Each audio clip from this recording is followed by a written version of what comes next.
Hi, welcome back to the podcast. My name is Tony, energy therapist and trauma doula, and I'm here to support you in becoming who you were before trauma told you who you should be.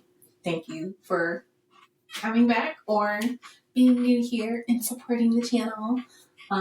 So in the space of trauma healing and nervous system regulation, somatic healing, and all of that stuff, we talk about trauma responses, and I don't really like to talk about trauma triggers as a response. And I'd rather talk about trauma reaction, because oftentimes when you think of a response is something you can control. It's something that's intentional. It's something that you've had a moment where the capacity to choose, right? And oftentimes, trauma shifts our brain and our energy into a shortened field, into a smaller field. You feel smaller, your energy field is smaller, your energy is more directed, and it has less openness and opportunity to decide. And so for the way that I look at things when we're talking about trauma is that you are having a reaction, meaning you are reacting to situations that mirror past situations that look like specific things. And sometimes they are those specific things. So say, for instance, you had this thing that happened in the past, and whether you remember it or not, your energy, right, has the cumulative experience, and it has the cumulative amalgamation of all your experiences held within your energy field. So whether you consciously remember a thing or not, your energy field will react, right? It's not responding, it's reacting to a thing that looks like or could be like something that you experienced before, whether those experiences are positive or negative, right? It's like the smell of vanilla. We can put that out there. If, you smelled vanilla and it was gingerbread cookies and sunshine, you're going to love the smell of vanilla, right? You're going to have a reaction to vanilla where you might just feel just a little bit cozy. Whereas someone else, vanilla meant something different, you don't like the smell, or you're having a different type of reaction, but you're not stopping the smell of the roses, so to speak, when it comes to that scent or that sensation. And oftentimes, when we are having these trauma reactions, they're abrupt, and they are, for lack of better terms, sometimes they can feel like they come out of nowhere. And sometimes people don't know why they're reacting a certain way. So let me backtrack. Today, there was a message that came out before about you not having to do it alone. You don't have to do this alone. You don't have to do this on your own. You can receive support. And that is a difficult message for people who are having trauma reactions to being and asking for support, to receiving support from other people, from getting advice and having someone to lean on. Sometimes the thing that happened was that you were let down. The thing that happened that shattered the world of your 5-year-old self is that you were disappointed. Because the people around you who were supposed to be around you, the people that were supposed to be safe and consistent and show up for you, simply didn't. And not only did they not show up for you once, it happened again and again and again and again. They continually disappointed you. They continually didn't show up for you. They continually didn't see you, didn't see what you needed, or felt like your needs were useless or unworthy of being met. Because for some people, specifically, I'll say specifically for the people who, had caregivers who said, you're fed, I feed you, I clothe you, I put this house, I have this house for you. Specifically, even in those circumstances, it's like, yeah, you're supposed to feed me. You're supposed to clothe me. Why do you have children if you think that's not what you're supposed to do, right? You're supposed to provide a safe environment for me. So, and it is not your job as a child to be grateful for those things. You can be. You could be later, and much later, but when you're 7 and you're disappointed and you're not being shown up for or given the care that you need and you needed, clothes don't really mean much, right? And this leads to this life, this energetic field of feeling like you're unworthy of having your needs met. And these needs could be as simple as eating. Maybe food was in the house, but you weren't provided meals. So you had to kind of figure it out. And so maybe you didn't eat all the time. You weren't fed when you should be fed. And you weren't nourished in that way. Maybe it's bath time, Maybe you just had to figure it out. So now bathing and taking care of yourself in that way is difficult. And it could be all the things that you were told you had, like it's there, but you didn't actually have anyone caring for you. So you didn't know the appropriate times to eat, to sleep, to the appropriate clothes to wear, because maybe there were clothes in the closet, but no one taught you how to dress for the weather, So this leads to isolation. This leads to, okay, you're saying, I provide for you, but I won't support you. I won't show up for you. So I have to do it all on my own. And it becomes this isolating experience, and it becomes this pathway to hyper independence. And so, of course, when an energy comes through and says, like, hey, you don't have to do this all on your own. You don't have to do it alone. You're not alone. You have the universe to lean on. You have spirit to lean on. You have maybe healers in your area to lean on. You have this support. You're like, no, I don't. What are you talking about?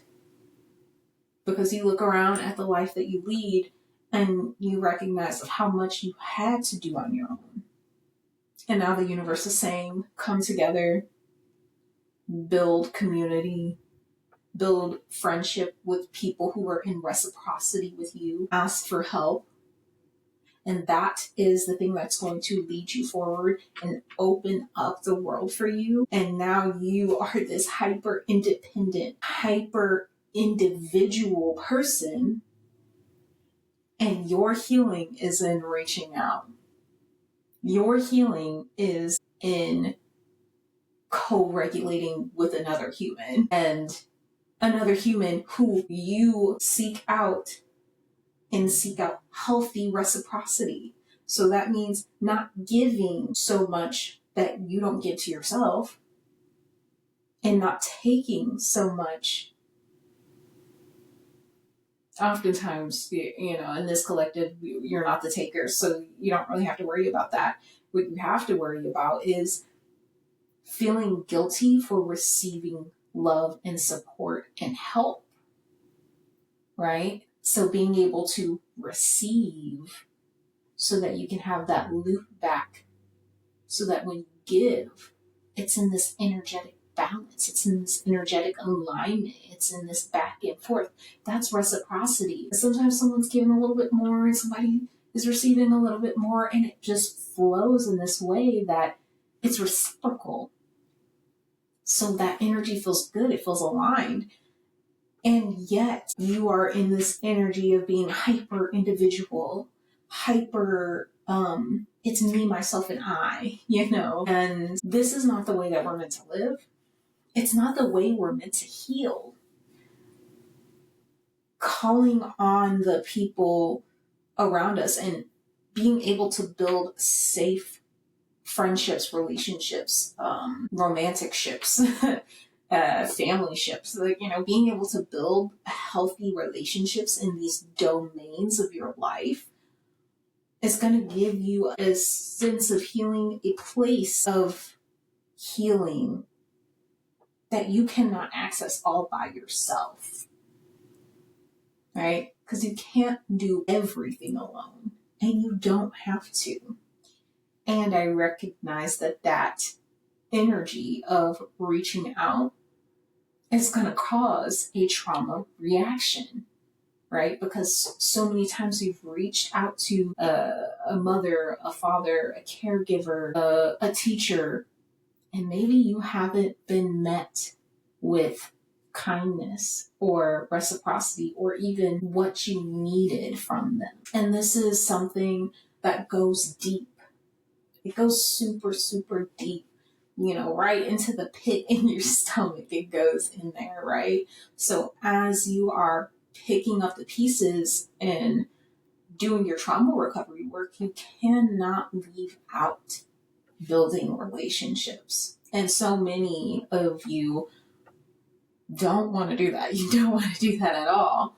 I understand why, because you've been let down and disappointed so much. And there is no worse feeling than being 3 years old and disappointed. And then that feeling never going away because your needs were never met.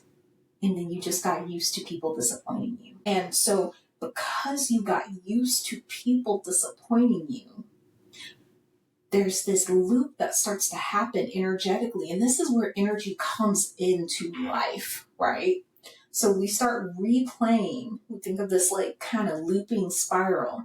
You start replaying all the times you were disappointed and all the ways that you were disappointed by all the people who disappointed you. And then you start to tell a story. And mind, ego loves a story. Loves it. So you start to tell the story of what it is, why you deserve to be let down, why no one's ever there for you. And if you can hear that thing turn on in your head, and you're like, oh, that sounds familiar. That's exactly what I think.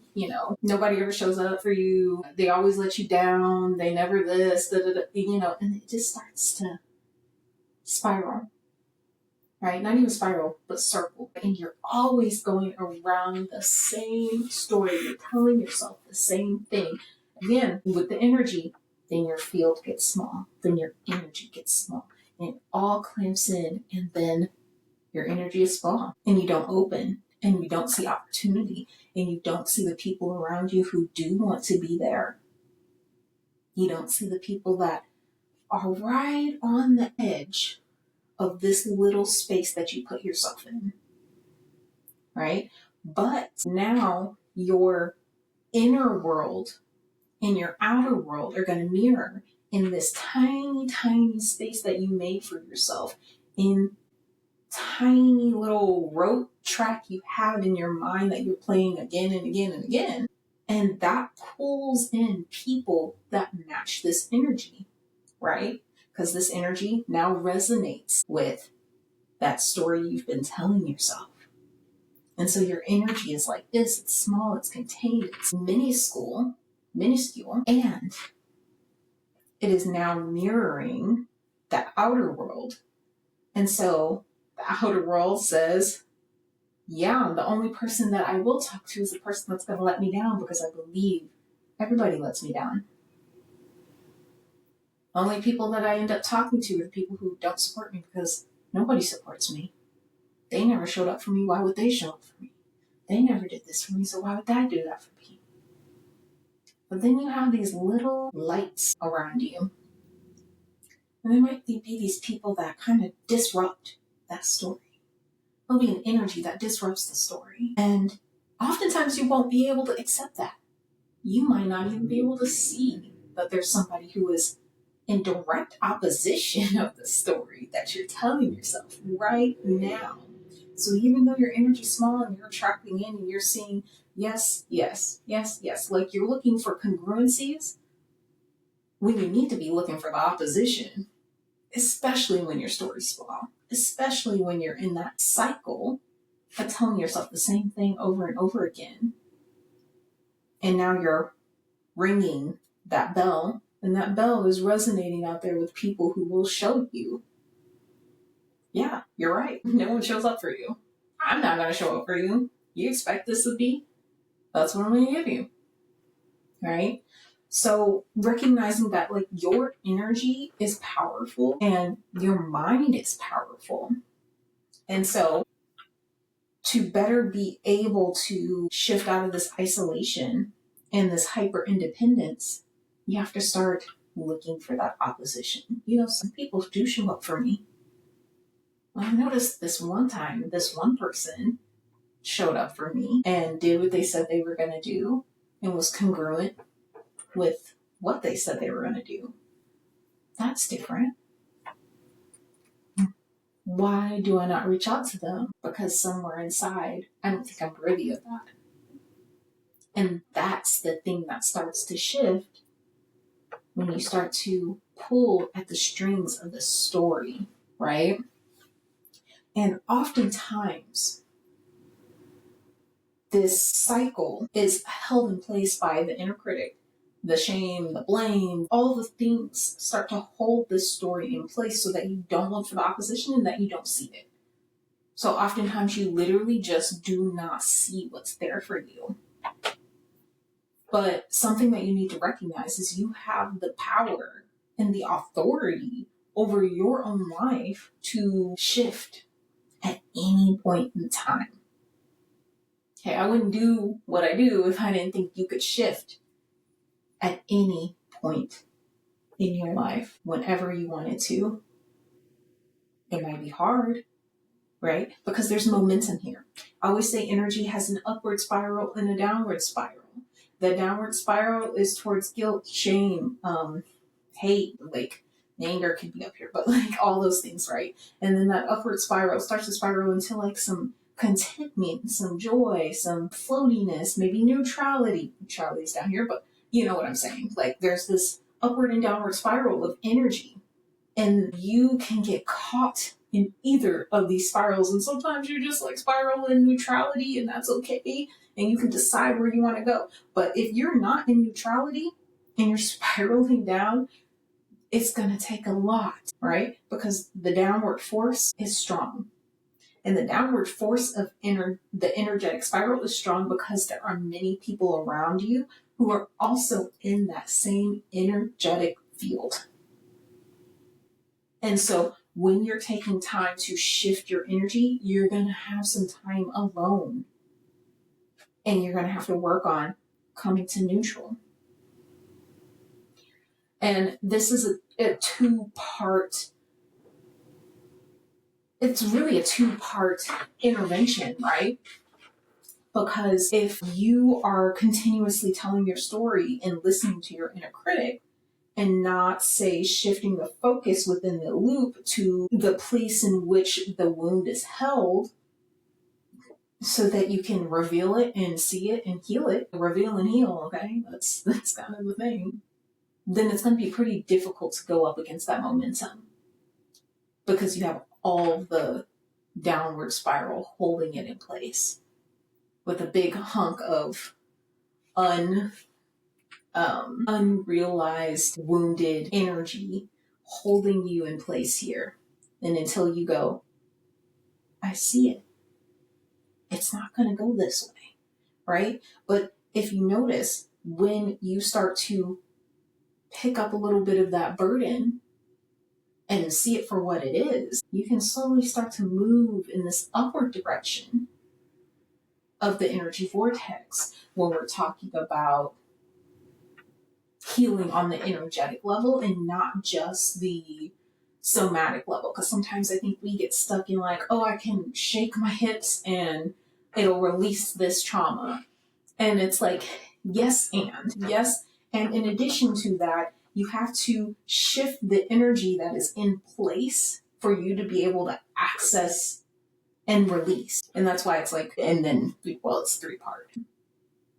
But this is what shameless plug energy therapy is, right? It is lifting that burden and shifting that energy so you can move in the upward spiral of energy towards opening up your energy so that you're no longer in this loop where you can't see outside of the critic and the disappointment and the blame and the burden of this wound that is held in place simply because of what someone told you or the way someone showed up for you or couldn't show up for you. And it's not about them.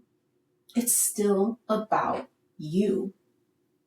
It's always been about what you needed and what you didn't get. Anyhow, this has been an episode about energy. If you guys have any questions, please feel free to comment below. I would love to have a segment in the podcast where I answer a specific question. If I understand the question, I will attempt to answer it on the podcast and try to give some more depth into what it is we do here at the Trauma Doula and how I can support you. Sign up for the newsletter in the description box below to stay in touch and learn more and get more goodies and treats and things sent to your email box about weekly, sometimes monthly. See you next time. Bye.